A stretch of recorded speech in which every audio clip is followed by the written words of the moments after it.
Hello friends, welcome back to my YouTube channel Ravi AG and science. Friends, आज के इस tutorial में plant breeding की जो वीडियो सीरीज चल रही है उसके अंतर्गत हम इस वीडियो सीरीज का वीडियो नंबर 3 या लेक्चर नंबर 3 लेकर आए हुए हैं। और इस वीडियो लेक्चर में हम कवर करने वाले हैं कुछ इंपॉर्टेंट प्लांट ब्रीडर के बारे में।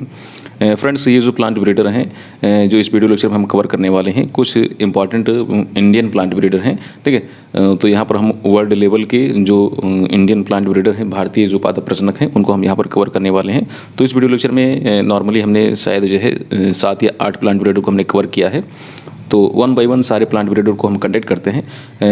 पर साथियों, वीडियो लेक्चर को स्टार्ट करने से पहले उन सभी फ्रेंड्स से जो फर्स्ट टाइम इस वीडियो लेक्चर को देख रहे हैं, जिन्होंने चैनल पर फर्स्ट टाइम विजिट किया है, अगर उन्होंने चैनल को सब्सक्राइब नहीं किया है तो चैनल को सब्सक्राइब कर दें। साथ ही साथ बेल आइकन को भी प्रेस कर दें और नोटिफिकेशन ऑल को ऑन कर दें, जिससे कि जब भी हम इन फ्यूचर कोई नया वीडियो लेकर आएँ तो उसकी नोटिफिकेशन आपको सबसे पहले प्राप्त हो सके और जिससे आप इस वीडियो लेक्चर से ज़्यादा लाभ प्राप्त कर सकें। आइए स्टार्ट करते हैं वीडियो लेक्चर को और 1 बाय 1 सारे प्लांट ब्रीडर को हम कवर करते हैं। तो पहला जो प्लांट ब्रीडर हम इस वीडियो लेक्चर में कवर करने वाले हैं वो हैं टी.एस. वेंकटरमन। टी.एस. वेंकटरमन जो है, इनका जो नाम है, पूरा नाम है, वो है आपका त्रिवादी संबाशिवा। ठीक है, टी.एस. का मतलब होता है, टी.एस. मीन्स आपका त्रिवादी संबाशिवा। टी.एस. वेंकटरमन, टी.एस. वेंकटरमन जो है आपका ये शुगर केन ब्रीडर थे। मीन्स कहने का मतलब है गन्ना प्रजनक। ठीक है, टी.एस. वेंकटरमन जो है एक रिनॉन्ड या कह सकते हैं फेमस शुगर केन ब्रीडर के रूप में जाने जाते हैं। और इनका जो प्रमुख जो कार्य रहा है वो नोबलाइजेशन ऑफ शुगर केन, गन्ने के नोबलीकरण से संबंधित ये जाने जाते हैं। अब गन्ने का नोबलीकरण क्या है, तो जब हम डिटेल में इसको कवर करेंगे, जब हम अचीवमेंट ऑफ प्लांट ब्रीडिंग को जब पढ़ेंगे तो उसमें हम इसको डिटेल में बताएंगे कि नोबलाइजेशन क्या होता है। ठीक है, अभी केवल इतना जानिए कि नोबलाइजेशन में से ये गन्ने की क्वालिटी को सुधारने का एक तरीका होता है। ठीक है, इसमें जो है इसकी ईल्ड को और इसमें शुगर कंटेंट को बढ़ाया जाता है। ठीक है, इस तरीके से इसको हम सुधार करते हैं। ठीक है, इसे नोबलाइजेशन कहते हैं। इसको हम डिटेल में समझेंगे जब हम पढ़ेंगे अचीवमेंट। ठीक है, प्लांट ब्रीडिंग का जब अचीवमेंट पढ़ेंगे तो उसमें हम इसको डिटेल पढ़ेंगे। इसी जो चैप्टर जो चल रहा है आपका चैप्टर फर्स्ट, इसी में हम हो सकता है कि नेक्स्ट वीडियो लेक्चर में ही हम जब पढ़ेंगे अचीवमेंट तो उसमें हम डिटेल में जानेंगे कि नोबलाइजेशन क्या होता है। ठीक है, तो वो गन्ने की क्वालिटी को सुधारने की, उसकी ईल्ड को बढ़ाने की और उसमें शुगर कंटेंट को बढ़ाने का एक मेथड होता है, इसे नोबलाइजेशन कहते हैं। नोबल का मतलब समझ रहे हैं, नोबल का मतलब श्रेष्ठ होना होता है। ठीक है, तो गन्ने की क्वालिटी को सुधार करना, उसको इम्प्रूव करना नोबलाइजेशन कहलाता है। तो फिर से एक बार समझ लेते हैं कि टी.एस. वेंकटरमन, टी.एस. का मतलब आपका त्रिवादी संबाशिवा यानी T S. Venkataraman sugar cane breeder हैं। ठीक है, गन्ना प्रजनक के रूप में जाने जाते हैं। नोबलाइजेशन ऑफ शुगर केन, गन्ने का नोबलीकरण इन्होंने किया और गन्ने के नोबलीकरण के अंतर्गत इन्होंने इसकी क्वालिटी को यानी हाई ईल्ड मतलब इसकी उपज को बढ़ाया और साथ ही साथ इसमें शुगर कंटेंट यानी शर्करा की मात्रा को बढ़ाया। ठीक है, ऐसी किस्में इन्होंने बनाई जिसमें शुगर कंटेंट ज़्यादा था और जिनका ईल्ड ज़्यादा था। इस टाइप से इन्होंने किस्में बनाई। और साथ ही साथ ये SBI यानी sugar cane breeding institute Coimbatore के डायरेक्टर जनरल यानी DG भी रह चुके हैं। ठीक है, ये आपके टी.एस. वेंकटरमन पहले प्लांट ब्रीडर। ठीक है, आइए दूसरे चलते हैं। दूसरे देखते हैं BP पाल। ये इंपॉर्टेंट है दूसरे वाले प्लांट ब्रीडर और इनसे एक क्वेश्चन तो बहुत ही ज़्यादा पूछा जाता है। BP पाल, बेंजामिन पर्ली पाल इनका पूरा नाम है। BP पाल क्या है, तो BP Pal was elected A fellow of royal society FRS इन 1972। तो fellow of royal society in London की एक संस्था है, तो वहाँ पर जो है उस सोसाइटी के सदस्य ये रहे 1972 में। ठीक है, इनको चुना गया उस सोसाइटी का सदस्य 1972 में। Fellow of royal society in London का एक रॉयल सोसाइटी जो होती है उसमें 1972 में उनका सदस्य चुना गया इन्हें जो है BP पाल को। और he was a bachelor and donated his property to the Indian council of agriculture research. तो वो जो है क्या नाम है, BP पाल जो है अविवाहित रहे जीवन भर। ठीक है, और अविवाहित रहने के कारण जो है जो भी इनकी धन संपदा रही उसे इन्होंने डोनेट कर दिया। किसको डोनेट किया था, तो इन्होंने डोनेट किया था ICR को, Indian council of agriculture research को। तो ये जो है उम्र भर यानी लाइफ टाइम जो है अपना बैचलर रहे और बैचलर रहने के कारण जो भी इनकी संपत्ति थी उसको इन्होंने ICR को डोनेट कर दिया था। नेक्स्ट अगला इनसे संबंधित जो पॉइंट समझते हैं कि first director general of ICR, ये ICR के पहले डायरेक्टर जनरल भी यानी इनके महानिदेशक भी रहे। ठीक है, ICR के पहले डायरेक्टर जनरल के रूप में भी इनको माना जाता है BP पाल को, बेंजामिन पर्ली पाल को। ठीक है, और ये फादर ऑफ रोज के नाम से भी जानते हैं। ठीक है, इन्हें फादर ऑफ रोज यानी गुलाब का जनक भी कहा जाता है। फादर ऑफ रोज के नाम से भी BP पाल को, बेंजामिन पर्ली पाल को जाना जाता है। और इन्होंने गेहूं की NP सीरीज़ डेवलप की थी। ठीक है, गेहूं की NP सीरीज़, कुछ वैरायटीज़ हैं गेहूं की जो इन्हें NP सीरीज़ ऑफ व्हीट कहा जाता है, तो उसको भी इन्होंने डेवलप किया था। नेक्स्ट अगले अगले हम बात करते हैं, अगले प्लांट ब्रीडर की बात करते हैं, एम एस स्वामीनाथन। ये इनको थोड़ा सा डिटेल में यहाँ पर पढ़ेंगे। M S Swaminathan, M S Swaminathan को हम कहते हैं father of green revolution India, Bharat में हरित क्रांति के जनक कहलाते हैं। Father of green revolution India, M S Swaminathan को भारत में हरित क्रांति का जनक कहा जाता है। दूसरी बात इनसे संबंधित हम जानते हैं कि ये डायरेक्टर जनरल ऑफ आईसीआर, ये आईसीआर के महानिदेशक रह चुके हैं। और साथ ही साथ ये IRRI यानी इंटरनेशनल राइस रिसर्च इंस्टीट्यूट जो कि फिलीपींस में है, ठीक है, उसके भी ये डायरेक्टर जनरल या महानिदेशक रह चुके हैं। He develop wheat and rice dwarf varieties, इन्होंने गेहूँ और धान की बहुत सारी बौनी किस्मों को डेवलप किया। तो ये जो इन्होंने गेहूँ की बौनी किस्मों को डेवलप किया था, तो इसमें से गेहूं की एक वैरायटी थी C59, ठीक है। तो C59 को इन्होंने डेवलप किया था और इसके साथ नॉर्मन बोरलॉग के साथ मिलकर इन्होंने बहुत सारी ड्वार्फ वैराइटीज़ को भी डेवलप किया था। इन्हें फादर ऑफ इंडियन एग्रीकल्चर, यानी भारत में ये भारतीय कृषि के जनक के रूप में भी जाने जाते हैं।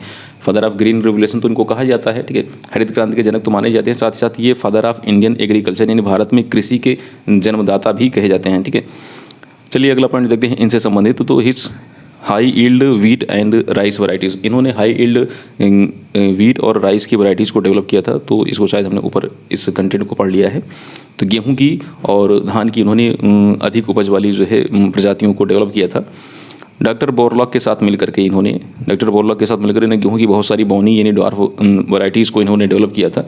जैसे इसमें कुछ वैराइटीज़ हैं आपका सोनोरा 64, लरमा रोजा 64A, पूसा लरमा के 68 और मालविका सोनालिका, सरबती सोनारा और कल्याण सोना। तो ये कुछ वैराइटीज़ हैं जिसको इन्होंने डेवलप किया था किसके साथ मिलकर के, तो डॉक्टर एन ई बोरलॉग के साथ मिलकर के, जो कि इंटरनेशनल या अंतर्राष्ट्रीय स्तर पर यह कह सकते हैं कि वर्ल्ड लेवल के जो फादर ऑफ ग्रीन रेवोल्यूशन माने जाते हैं एन ई बोरलॉग, उनके साथ मिलकर के इन्होंने गेहूं की बहुत सारी ड्वार्फ वैराइटीज़ को डेवलप किया था। तो इन ड्वार्फ वैराइटीज़ के नाम याद रखिएगा, सोनोरा 64 है, लरमा रोजेस 64A, पूसा लरमा के 68, मालविका सोनालिका, सरबती सोनारा व कल्याण सोना। ये कुछ ड्वार्फ वैराइटीज़ थी गेहूं की, ठीक है। आगे चलते हैं, अगले हमारे जो है प्लांट ब्रीडर हैं पुष्करनाथ। तो पुष्करनाथ जाने जाते हैं, पुष्करनाथ को फेमस पोटैटो ब्रीडर के रूप में जाने जाते हैं। और ये डायरेक्टर ऑफ CPRI यानी सेंट्रल पोटैटो रिसर्च इंस्टीट्यूट, ठीक है। सेंट्रल पोटैटो रिसर्च इंस्टीट्यूट ये कहाँ पर है, इसको आप कमेंट बॉक्स में बताइएगा, ठीक है। Central potato research institute, central potato research institute यानी CPRI, ये कहाँ पर डेवलप इस्टेब्लिश है, मतलब कहाँ पर अवस्थित है, ठीक है, कहाँ पर है CPRI, इसको बताइएगा हमें कमेंट बॉक्स में, ठीक है। और साथ साथ ये डायरेक्टर जनरल भी रहे आपका CRRI के, ठीक है। CRRI क्या है, इसका पूरा नाम है आपका सेंट्रल राइस रिसर्च इंस्टीट्यूट। ये भी कहाँ पर अवस्थित है, मतलब कहाँ पर सिचुएटेड है, इसको बताइएगा, ठीक है। तो दो आपको हम यहाँ पर एक प्रकार से कह सकते हैं कि दो आपको हम वर्क दे रहे हैं कि CPRI और CRRI कहाँ पर अवस्थित हैं, कहाँ पर सिचुएटेड है, इसको बताइएगा आप कमेंट बॉक्स में, ठीक है। आगे चलते हैं। नेक्स्ट अगले हमारे प्लांट ब्रीडर हैं वो हैं CT Patel. CT Patel means आपका Chandrakant T Patel. CT Patel famous cotton breeder, मतलब बहुत ही ज़्यादा जो है फेमस ये आपके कॉटन ब्रीडर हैं। और इनके द्वारा जो डेवलप की गई थी एक हाइब्रिड वैरायटी जो कि विश्व की पहली कॉटन वैरायटी थी। तो CT पटेल को जाना जाता है फेमस कॉटन ब्रीडर के रूप में। ये प्रसिद्ध जो है आपके कपास प्रजनक रहे हैं, ठीक है, CT पटेल। और दुनिया में सर्वप्रथम कपास में जो हाइब्रिड यानी पहली जो हाइब्रिड थी जो आपका कॉटन की H4 को इन्होंने 1970 में जो है डेवलप किया था CT पटेल ने। और ये फादर ऑफ हाइब्रिड कॉटन के नाम से भी जाने जाते हैं। इनको फादर ऑफ हाइब्रिड कॉटन यानी संकर कपास का जनक कहा जाता है। ये फादर ऑफ हाइब्रिड कॉटन या संकर कपास के जनक के रूप में जाने जाते हैं। तो 3 से 4 चीज़ें जो हैं इनको आप याद रखिएगा इनके बारे में। CT पटेल के बारे में, Chandrakant T Patel famous cotton breeder हैं। और पहली जो हाइब्रिड जो कॉटन थी H4, इसको इन्होंने जो डेवलप किया था 1970 में। और ये फादर ऑफ हाइब्रिड कॉटन के रूप में जाने जाते हैं, ठीक है। इन्हें संकर कपास का जनक कहा जाता है। अगला जो है अगले हमारे प्लांट ब्रीडर हैं NGP राव, ठीक है। NGP राव को हम सोरगम ब्रीडर के रूप में जानते हैं। NGP राव जो है सोरगम ब्रीडर के रूप में जाने जाते हैं। और ये चेयरमैन है आपका ASRB के, ठीक है। ASRB के चेयरमैन भी रह चुके हैं, ठीक है। अगले हमारे प्लांट ब्रीडर हैं रामधन सिंह, ठीक है। रामधन सिंह ये फेमस प्लांट ब्रीडर हैं, ठीक है। रामधन सिंह भी ये फेमस प्लांट ब्रीडर हैं, यानी प्रसिद्ध जो है आपका पादप प्रजनक हैं। और ये इनके द्वारा जो डेवलप की गई पंजाब में एक वैरायटी थी, फेमस वैरायटी C59, ठीक है। C59 जो है पंजाब में डेवलप की गई इनकी वैरायटी, इनके द्वारा डेवलप की गई पंजाब की एक राइस की वैरायटी बहुत ही ज़्यादा फेमस हुई थी। तो वो वैरायटी थी आपका C51, ठीक है। C51 इनके द्वारा डेवलप की गई धान की बहुत ही ज़्यादा कह सकते हैं कि फेमस वैरायटी थी, ठीक है, राइस वैरायटी थी। चलिए अगला देखते हैं। अगले हैं धर्मपाल सिंह। धर्मपाल सिंह को हम ऑयल सीड ब्रीडर के रूप में जानते हैं, ठीक है। ये ऑयल सीड ब्रीडर के रूप में जाने जाते हैं और ये वाइस चांसलर भी रहे गोविंद वल्लभ पंत यूनिवर्सिटी के, ठीक है। गोविंद वल्लभ पंत यूनिवर्सिटी जो आपका पंत नगर आपका में अवस्थित है, वहाँ पर सिचुएटेड है, तो वहाँ के ये वाइस चांसलर भी रह चुके थे। और इन्होंने सरसों एवं तोरिया में, ठीक है, मस्टर्ड एंड रेपसीड यानी सरसों और तोरिया में इन्होंने बहुत सारी अच्छी अच्छी वैरायटीज़ को डेवलप किया। तो फ्रेंड्स ये थे इम्पॉर्टेंट आपके 8 plant breeder, Indian plant breeder. उनके बारे में हमने कुछ इम्पॉर्टेंट बातें यहाँ पर कवर की।